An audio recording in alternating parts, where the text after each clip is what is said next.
Hello, hello, my name is Troy Aotearoa here, I'm Tyler Hoskins. and you're listening to our Sick Ass podcast. Kia ora, and welcome to this very special episode of the Sick As podcast, because today we are going to be covering the topic of pretty much New Zealand's upcoming elections. Now, I have said on this podcast before that we don't want to get too political with it, but that is fine. We are not actually going to be discussing too much on terms of policies and everything like that. We're going to be more discussing being able to get over that hump of why it is important to be involved with the elections. So today we have a crew that kind of got together and they put out some content on social media, and from there had a huge uptake. So today we have the three members of Paru Politics. Thank you for coming on, team. No problem. Thank you for having us. Thank you. All right, so just before we get into it, I think it'll be nice for people to know who each of you are, and then what you're studying, and then we can get into the creation of the entire Paru Politics kaupapa. So Cherish, if you want to kick us off, and then we can bring it down. Cool. Okay. Hi, I'm Cherish. I'm studying law and a BA in media and film. And yeah, I'm one of the content creators for Paru Politics. Hello, my name is Te Hauriki Gardner-Toi. I study law as well, but my other degree is Māori Studies. I'm one of the three content creators of Paru Politics as well. It's good to be here.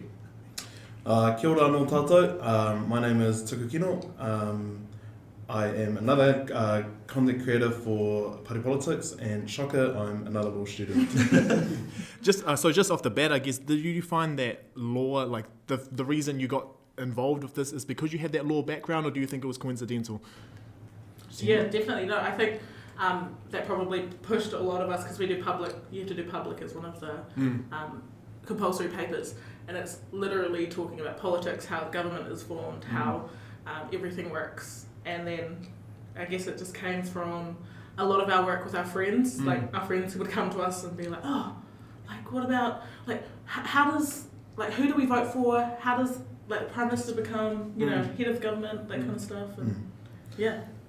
And it's cool because, what we do now, it reinforces a lot of what we learned in that specific papers as well. So yeah, it's come handy in that manner as well. Yeah, and because we do it on the daily as well, like, our mind is kind of like towards politics anyway when it comes to law, so of course, like, we just get it every day. So we just thought that maybe it was a good idea just to kind of condense it a bit and show it to our friends as well. Yeah. Absolutely, because I think what I like as a person who consumes a lot of your content is that there's no more gatekeepers, I guess, for who is involved with all of so who can actually play the game of this election, because I know a lot of the time when people are putting out content, especially for like what do the policies look like, how is it that you get involved, what is an electorate, all that sort of stuff, they use a lot of jargon that I think your everyday person probably can't really connect with. And then when I read some of your one, it's like literally one of the lines is, I guess the cuzzies don't ABC, and it's like you're trying to break it down for your everyday person. So do you find that was part of why you thought creating Paru Politics was important? 100%. It's so complex, like the entire election process. There's so much language, and even the processes itself are very hard to understand. And so our goal was to make it easier so people can get involved, have the ability to get involved. I think they just overcomplicate things for no apparent reason. Sure. They're just like, we're smarter than you. And, oh, look at these big words kind of thing. Yeah. And when they do use jargon like that, they kind of distance themselves to the everyday people, because once that jargon is heard, they think, okay, maybe it isn't my area that I can be in, so I'm just not going to deal with it at all. Yeah, you remove yourself, you're like, politics is for the elite. It's not for like the everyday person. Yeah. But it actually is. Like, it's for the people. Yeah, and that's exactly what I want to get into today, is just seeing that nearly every single listener of this podcast, obviously those who live in New Zealand and are over 18, has some sort of say in everything that could be going on. So it's not one of those things now where it's like politics doesn't equal anything for me because I'm not a politician, etc.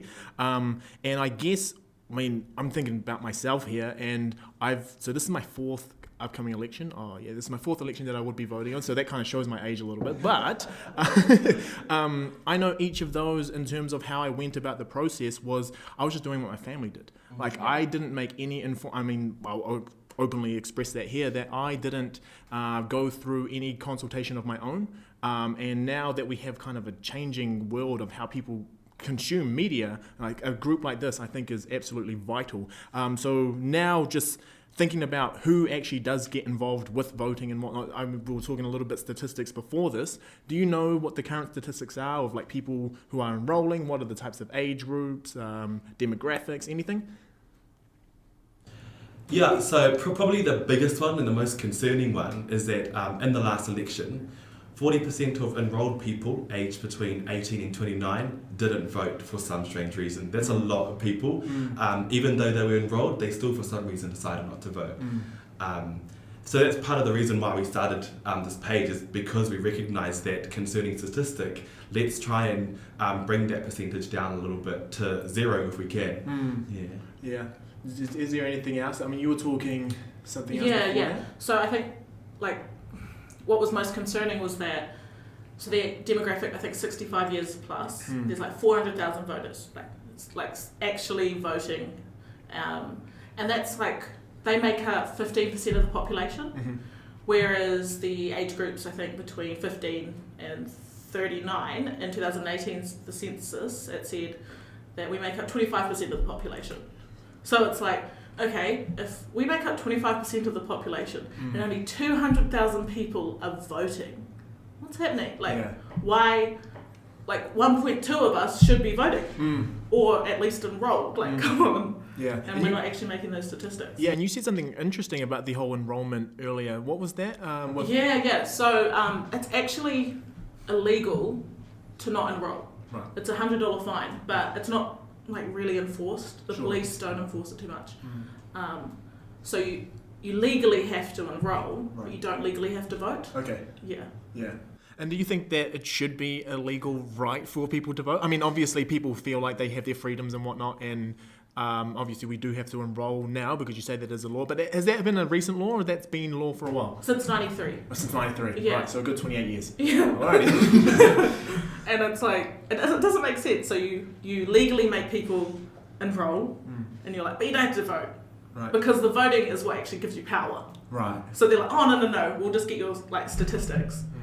They're like, we'll make it a legal obligation to get information about you, but then you don't actually have to participate. Sure. Or have a voice. It's like, oh. Right. I personally think that it should be a legal requirement to vote, just because of how important it is in terms of who governs our country for a term. In Australia, it actually is a requirement to vote. People have to vote. Obviously, there's some niggly bits around, the government shouldn't force people to vote, but is it really that bad of a thing to have to get out there and vote? Is it really going to destroy your life? Is it really a huge infringement on your right to have to vote? Not really. Not really. So I think it should be. Right. Yeah. Do you have any thoughts on this matter?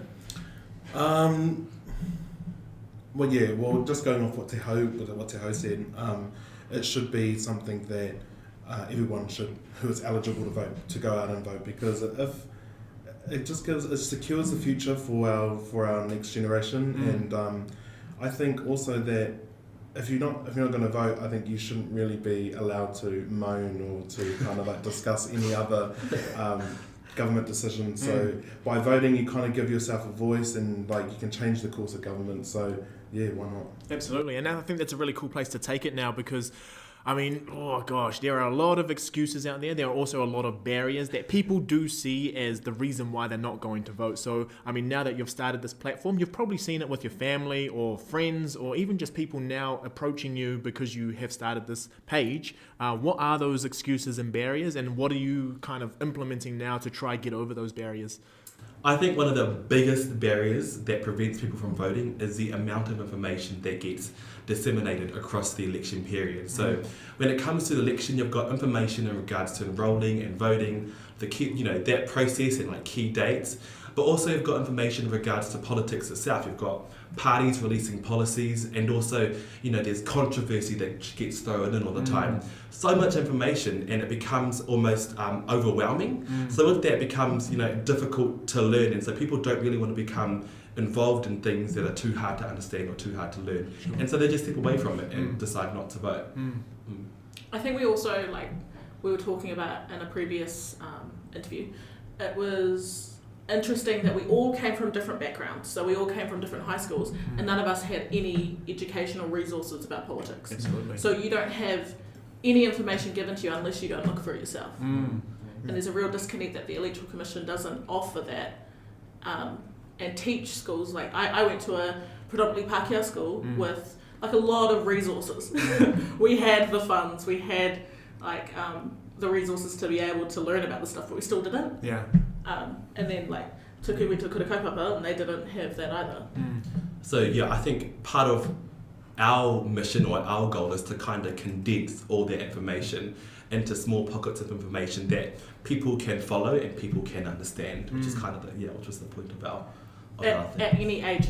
Yeah. At any age. Yeah, and to make it as easy as possible to be able to access that information, because I think we just kind of condense it, well, like what Te Ho said, condense it down enough for people to understand it on a basic level, as well as the ability to be able to just swipe through it very quickly, and within 30 seconds you'll finish the post, rather than sitting there slaving over policies and gazette press releases and all that sort of stuff. So I think it is, what we're trying to do is just trying to trying to get to a point where it's easier for our rangatahi to be able to form their own decisions and all that sort of stuff. Yeah, absolutely. I think the really cool thing about everything is that people are then given a foundation to then build their own knowledge off of that, right? It's not like, oh man, I can't even read the first page, I'm not even going to bother with the rest, because the first one draws you in, and then you feel like, oh, the rest of it actually kind of makes sense. And then you can learn more and more to be more informed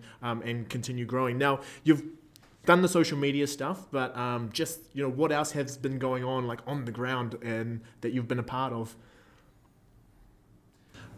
Heaps. I don't know. We every now and then get asked to be on some panels. I think just the other day, was it on Tuesday, I facilitated one with the National New Zealand Union of Student Association, and we pretty much just got the representatives from different youth wings of political parties to come in and have a debate, have a discussion about the election, and get them to give their perspectives, which was cool. Yeah, and then even on like a local level, we've been helping out with enrolment drives on campus at uni, and they've also got a panel that they asked us to come and help out with. So we've been asked to do that. And then on the same day that I was doing the enrolment drive, these two went up north and were sitting on the panel. So we've been like flat out busy. And then like online Zooms and we kind of got thrusted into doing that because because originally we went to Auckland to have this 15-minute window about talking about the importance of voting and all that sort of stuff, and then one of the facilitators didn't join, and they weren't there, and so they just asked us, can you guys host the panel? So we pretty much had 5 minutes to prepare. There was all these quite high up people in the area of law and politics and all that, and then me and Tahu were just like, here are the questions. So we sat there just reading them and just thought, okay, this is what we're going to do, and we did it. And then but they were real grateful for that too. So it's funny though, because we originally intended only for this to go up until September, the September election, and it's got been extended an entire month. So we within that it's gotten even busier and busier, and at the same time we're kind of running out of ideas to keep going. But it's all good. We even have a national rollout coming out. Yeah, that's another thing. So we've teamed up with NZUSA to kind of promote the message, just get out there and vote. And so that's going to be coming up within the next couple of weeks. Actually, it's supposed to be today. It's kind of like the whole we don't care who you vote for as long as you go out and vote. We also had an ad that Tuku Kino he directed, so that'll be coming out soon as a YouTube ad. So you'll be seeing. So like the ones that pop up as you're watching a video. You'll be seeing our friends' faces soon. No, that's awesome, and I think that's a really cool idea. Is just like, we just need to get into the habit of enrolling ourselves and then taking ourselves down to the booth and then putting that vote in. So that kind of leads to one question that I think a lot of people ask or a lot of people see as an excuse for not voting is they don't know who they want to vote for. So I'm just not going to vote. Or I'm only one person. My vote, it's a wasted vote if I put mine through. Like, what do you say towards those? Because you probably get that a bit. I think if you look at the analogy, politics is kind of like a bus, like catching a bus that like it's not going to take you to your destination, so you take the bus that gets you to the closest to the closest place where you want to go. So I think that if you're not really aware of who you want to vote for, like the information is there, and it's quite there's a lot of outlets that will allow you to be able to see all your views all in one and like real condensed sort of information. So I think but that's also what we're doing as well. Yeah, what's the site's called?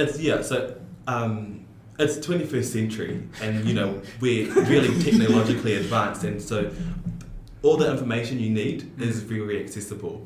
Some of the key websites I think are definitely Policy NZ.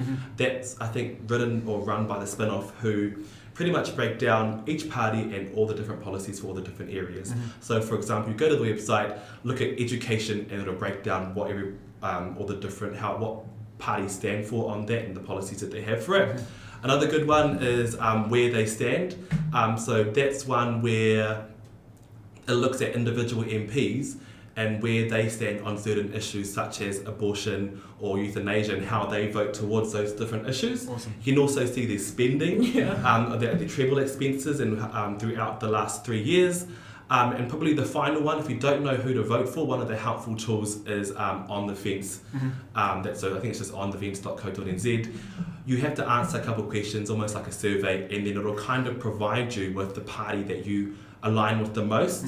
So that would give you an indication as well as who you might want to vote for. Nice. There also is one more. TVNZ put out another one called Vote Compass, and their one's a little bit more sophisticated. Like you do the same stuff, like you answer the questions, and on the spectrum you kind of just like roll the mouse over, and then they kind of give you at the end like these are your top 3 parties, but also here are the other parties that your views align with as well, based on a percentage of how accurate your answer was compared to the parties. And so they also show where your electorate or where the people in your town sit as well in terms of the other policies and in terms of the other policies and parties, and who is your most likely leader and all that sort of stuff. Sure. I think with social media as well, parties and news outlets are posting all the time, and so that information is there on Instagram, on Twitter, on Facebook. So just give them all a follow, and every now and then you'll learn simply by that information popping up on your newsfeed every now and then. Nice. Very good. And I think that's just before we do go on, you're not sponsored by any of these, are you? No.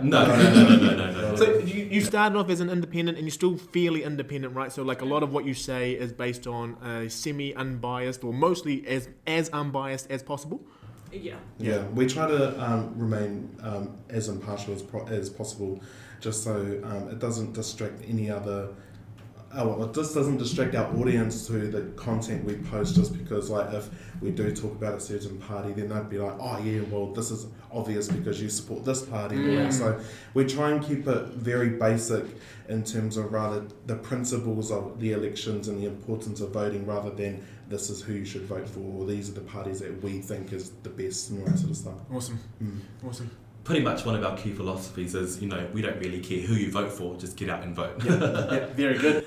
So now with regards to voting, so New Zealand with the MMP system, so we'll say MMP, people won't even know what that is, and then when they do come to forming government and whatnot, they would see, there's some not weird, but if you're not used to it, understanding the entire government structure and everything can be a little bit like, what the heck? I thought National should be in power, but they're not. Why is this happening? Where these numbers come from? So do you want to just explain MMP for us, and then we can go from there?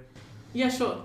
I think the best way to explain it is to look at it in comparison. So if you look at America, they have 2 options. It's either, if we put it into colours, it's either blue or red. Whereas in New Zealand, we've got blue, red, black, green, yellow, red, black and white. We have all of these options, and that's where the mixed part comes from. So it's MMP is like the mixed member proportional system. So it's proportional to how many parties we have. And basically it gives us more freedom to isolate policies that are more directed to you can direct them to certain demographics. So if you want a political party, say take the Māori Party, that only talks about Māori stuff, then they have the freedom to create their own party. If you want a party that doesn't like Māori stuff, you're conservative. You have more freedom to create more parties. And then with that means that if you don't want to vote for certain parties that are currently in government, you can create your own. We have the freedom to do that. And funding from the government allows you to do that. So I think when it comes to our current system, it gives us a lot more freedom and power to speak our voice and be heard. Yeah. I think probably one of the important things under MMP is that first and foremost, like obviously the proportional part, like Cherish was saying, the proportional part comes from the idea that so there's 120 seats in Parliament, and the amount of seats that a party gets in Parliament is proportional to the amount of party votes that they get. And so when you go to vote under MMP, you get 2 votes. You get your candidate vote and your electorate vote. Your candidate vote is going towards the person who you want to represent in your electorate. The party vote goes back to what I was saying about it determines how much seats that a party gets in Parliament. And so that's probably the good thing about MMP is that it's a lot more democratic than what we had before, the first past the post system. I don't want to get too much into that, it's quite complicated, but compared to first past the post, it's very democratic because it recognises, as Cherish was saying, the voice of minority parties as well. Whereas if we had first past the post, it most likely leads to only 2 parties. Probably in this day and age would have been National and Labour. Yeah. So just on that, why is National not the even though numbers wise they're over the majority, but what actually happened there? Yeah, so in the last election, National did get the majority of seats in Parliament, but the thing with MMP is that it doesn't necessarily matter if your party gets the most seats. It's whoever is what we call can command the confidence of the House, and this is where coalition agreements comes in. Jacinda Ardern is Prime Minister because she pretty much signed deals with the Green Party and the New Zealand First Party to be able to gain the majority over National Party, the National Party. So as a collective, all those 3 parties have more seats in Parliament than National. That's why they're in government. And when they're in talking about deciding the coalition agreements, when they're talking about that coalition agreement, parties will vigorously go through different policies and different deals, make different deals to get to form that coalition agreement. So, for example, one part of the New Zealand First and Labour agreement was that Winston Peters gets to be Deputy Prime Minister. And so there's a whole lot of other parties try and get in as many policies as they can under a coalition agreement. And so, yeah. And just on that with minor parties, obviously, because now if we're not looking at one big party and another big party, because we can all form these coalition type things, so a minor party vote is also not a waste of a vote? No, definitely not. Definitely not. Minor parties are so important because they represent the values and ideals of the minority. That's the beauty of MMP, is that it recognises minority voices, not just the vast majority.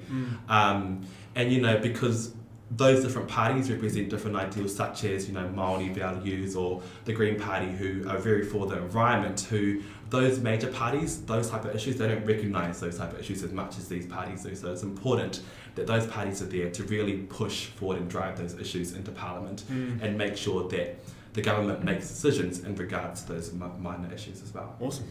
Very good.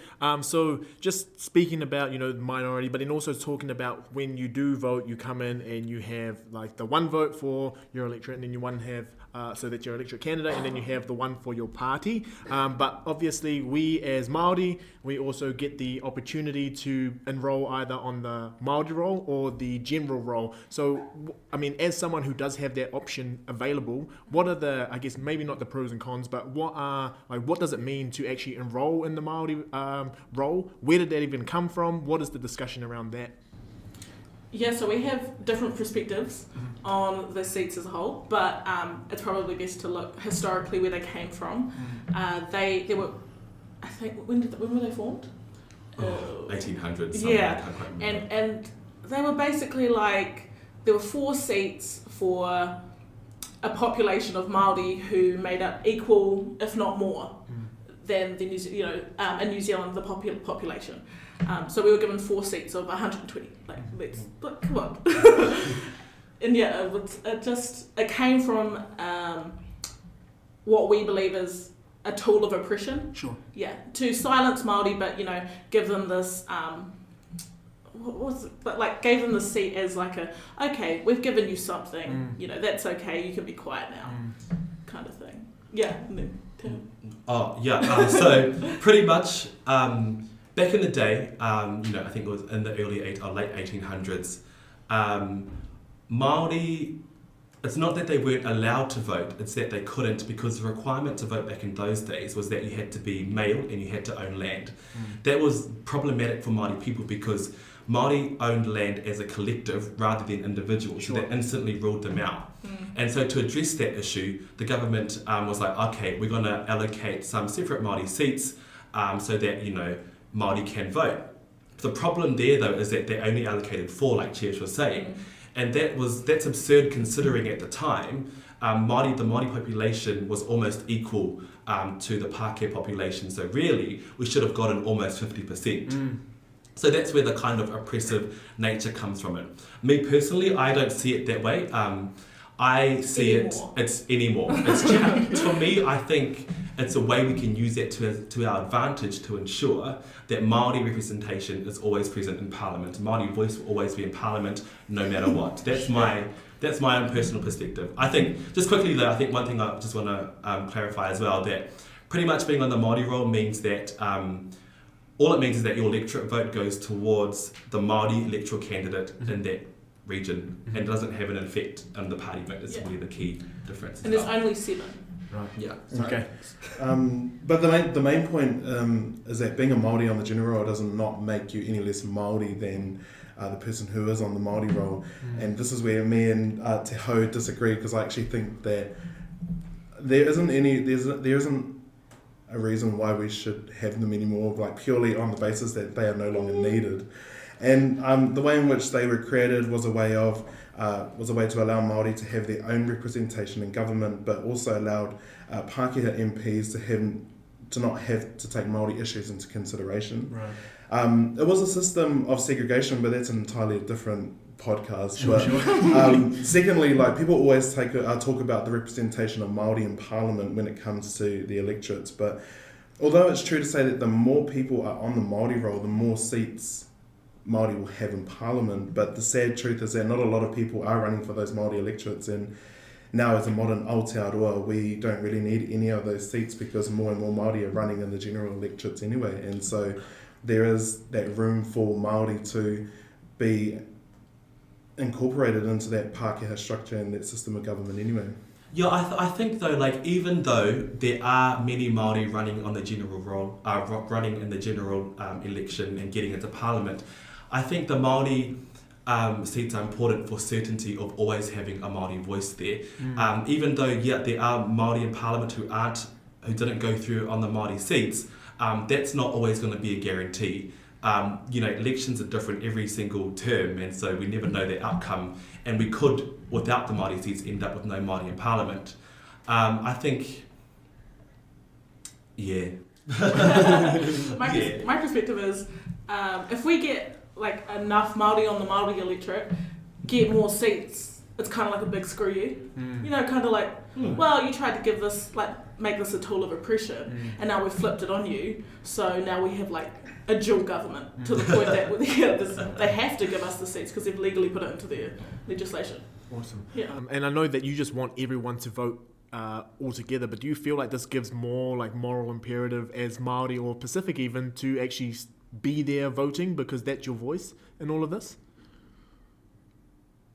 Yeah. Yeah. So everyone in general to be voting more, but I think it's Māori, we are a minority in this country, and so because of that, to be able to be heard, we have to amplify our voice even more. And so by not voting, you're really bringing down your voice to be able to be heard in Parliament. That's why I think it's so important to vote. Yeah.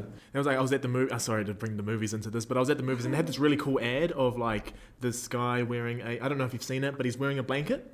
And basically, because he isn't enrolled to vote and he didn't vote, doesn't actually have a voice. So everyone's just like bypassing everything that they do. What's his slogan? Don't be a ghost. I think that's it is. the one. Don't be a ghost. The Electoral Commission. Yeah. That's funny. So they're slowly getting out there, getting some up to date content for trying to relate to the younger generation. That's for actually sure. funny. Yeah, they're trying a bit harder. We saw like the Orange Man. Yep. He was like, they were kind of like, there were captions like, him with like one of those cringy faces, and he was like, "Oh, voting's hot." Like, no, I have seen those pages come out. Yeah, yeah, it was so funny. Some really artistic people coming out to yeah, try and really, get that really going. trying. Yeah. Cool. So now coming into it, I think something obviously that's a little bit different. Besides the fact that we also had to change the election date, which is like the first time since forever. But on top of that, we also have the referendum. So not only are we voting for our candidate for the electorate, but we're also going for a party vote. And then we have two things that I'll let you talk about. And we just kind of want to discuss where they sit in terms of if we do vote for this, like is it binding, non-binding? And then what are the pros and cons from your perspectives? And then I guess what's already out there. So I'll let you get into that. Well, when New Zealand goes to the polls on October 17th, people will have the choice to vote in two referendum questions. The first one is the End of Life Choice Act.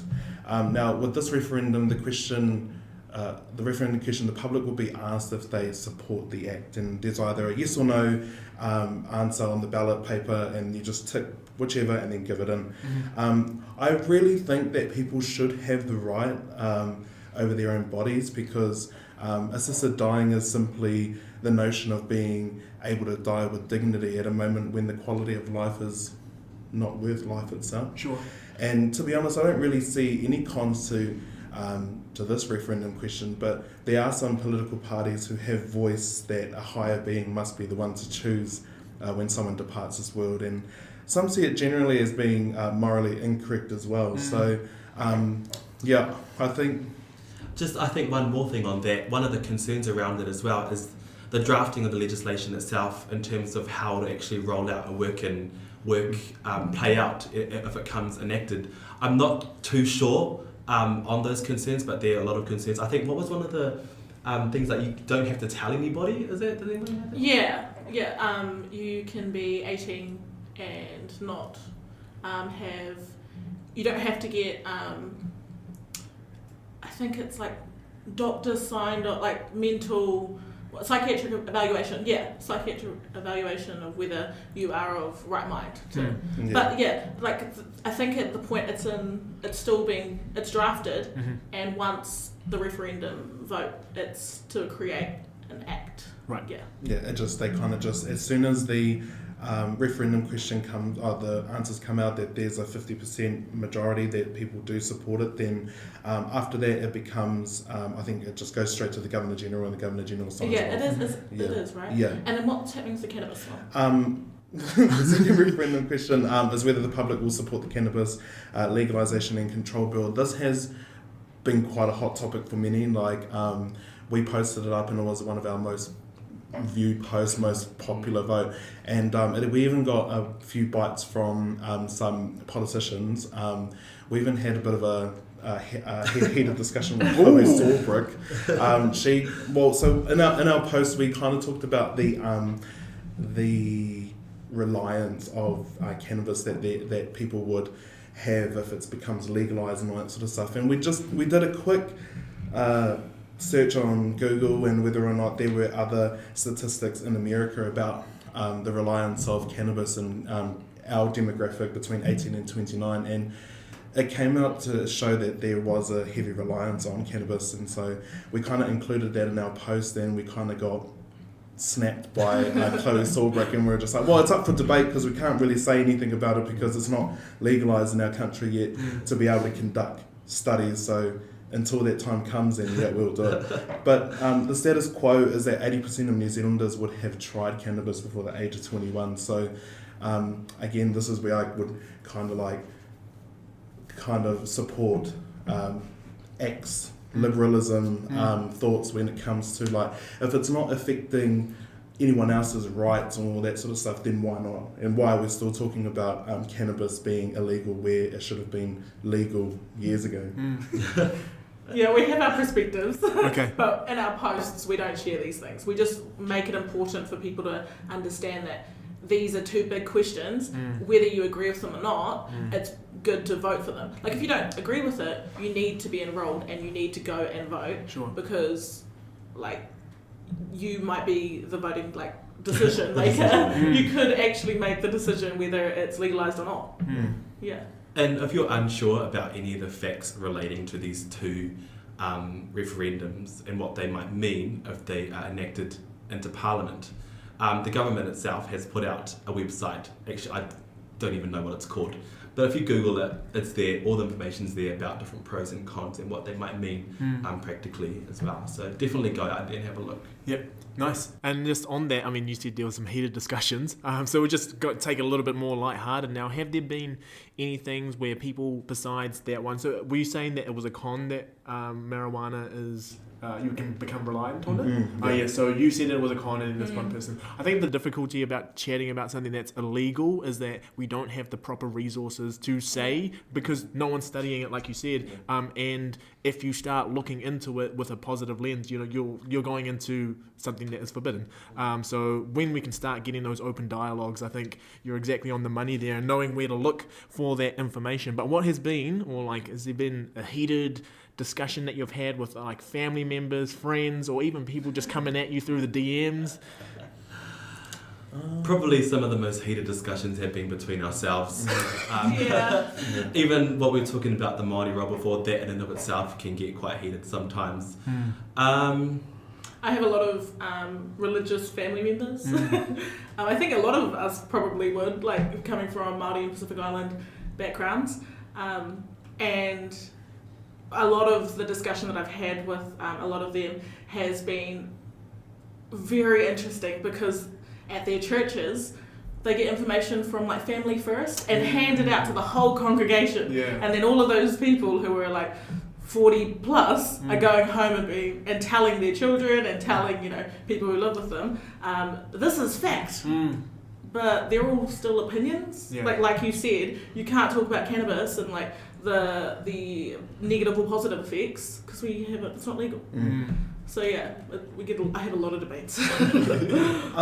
But also just going off, they weren't so much heated discussions, but more kind of curious. But another reason why we wanted to start this page was purely because I started noticing that most of our friends weren't too clued up in terms of politics, and it wasn't until I think the third or fourth person asked me about which party they should vote for and all that, and I realised that if university students such as ourselves are still questioning the process of voting in elections, there must be more rangatahi out there who aren't clued up as well. This is when I thought it would be a great idea to join forces with these two and create a page, but a lot of people kind of not so much put us up on a pedestal, but they kind of think that we are the bearers of all knowledge and all that sort of stuff. But really, we're learning while we're posting. So sometimes like we do post up things and they're a bit incorrect, and MP will message us and be like, "This is wrong," and so we like take it down as quickly as possible and re-upload it. But they're not like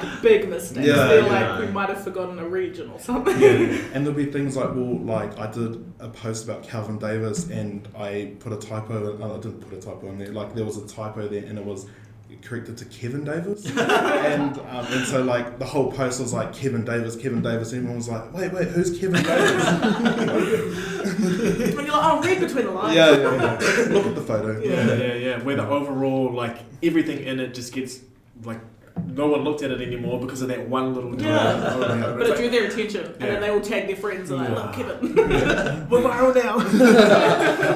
And so I guess for you all, you'll each have your own little, sense of fulfillment by having this page. I know you're still in the middle of, the election hasn't gone yet, but you started as one of these pages that you thought, I might help my friends out with this stuff. What has been for each of you the most fulfilling aspect? And I'm pretty sure it'll develop as the elections get closer, but so far. My one would be actually walking into my flat the other night and everyone's talking politics where beforehand they weren't too clued up with it and they'd all just be asking me questions and all that and kind of just side with what I was saying, and there was no one really like rebutting what I was saying, and until I walked in the other night and they were talking about some policy and I kind of gave my view and then someone hit back, so I was like, oh, okay, cool, like, finally you guys are making up your guys' opinions. So yeah, that was one fulfilling moment. Yeah, it's definitely sparked that political conversation between us and our friends, which is so important because people for some reason just don't talk about politics in the election. They're almost scared to do so. And so when we see the work that we've done has kind of led people to be confident or be comfortable about talking about it, that's become really fulfilling and been quite cool to see. Even in my family too, they always ask, about who to vote for and what party are you voting for and stuff like that, which is cool. Another thing added to that, it just backs up what we learned in class. So it's like reinforcing everything that we learned, which is quite cool. For sure. Yeah, mine has been pretty much the same. I mean, the reason why I got into like this and I was so heated was because of the public health bill that came out while we were in lockdown, and I was so mad. Like, I got to the point that I would call my cousins in the North Island and I'm like, hey, did you know this? Like, they can come into your property, and they're like, oh no, not our cops, kind of thing. And now I'm like talking to my siblings and I'm like, from like that perspective back then, my siblings were looking at me like, you crazy lady, to now they're like talking about policies and bills, and they're like, do you know, like, they can do this? I'm like, the government has so much power. Yeah, people just shouldn't be scared to talk about politics. I think even asking the question, who are you voting for, I think that shouldn't be something that should be refrained from being asked. It definitely sparks that political conversation. Let's change that conversation from what did you get up to last night, or what are you doing today, to what do you think of this policy, or what do you think of this party, and so on, to get people out there talking about it and encourage voting. Yeah. Nice. And then just from each of you to all of the listeners, what do you think is the best advice for everyone getting involved with this upcoming election and every election after this? Honestly, I think if we go off our like national rollout, we don't care who you vote for, just get out and vote.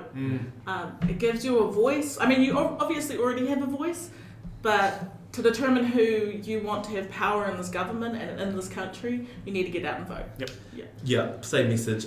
Just people, I think, need to recognise the importance of voting and how much the effect it has on our country. People need to remember that the government listens to those who vote. So, for example, like when COVID-19 happened and lockdown, students were pretty much like left in the dark. We got an extra $1,000 course-related costs, which we actually have to pay back eventually. They just didn't really listen to us, and that's because we're not the group that's going to get them back into Parliament because we don't vote.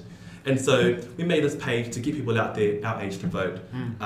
Definitely recognise that link between voting and the potential to make change at a national and systematic level, because when you recognise that link, voting almost, it doesn't remain just a right anymore, becomes a duty to ensure that we elect people who reflect society as a whole, not just a small group of people, or not a small group, but a group of people who vote, pretty much, One piece of advice I would give to our up-and-coming voters is that when you go into the polling booths, just remember who you take with you. You take your mana, you take your aroha, you take your whānau, and you take your nan and papa, your mum and dad, and your siblings and all that, and all their interests as well. So, you're using this as a voice to be able to change the course of the country's direction. So, of course, that you need to remember that sort of stuff, and of course, what everyone else said as well is that it is not so much a privilege, but it is a duty to do it. So, yeah. But vote on your own beliefs. Don't be guided by your family to the point that you're like, oh, I'm just going to vote for them because my mum votes for them. Right. Do the research and get out there. Yeah, I'd say from everything that you're saying, there's really no reason to be in the dark about this anymore. Like, there is no reason at all. Everyone's got a phone. Everyone's writing about conspiracy theories. You can also go and read something that will help you have a more informed choice when it comes to this. And now, just final question about the entire process. Did you, at the beginning of this all, ever think that you would be Paru Politics, the team that is going around having to do all of this work for these elections?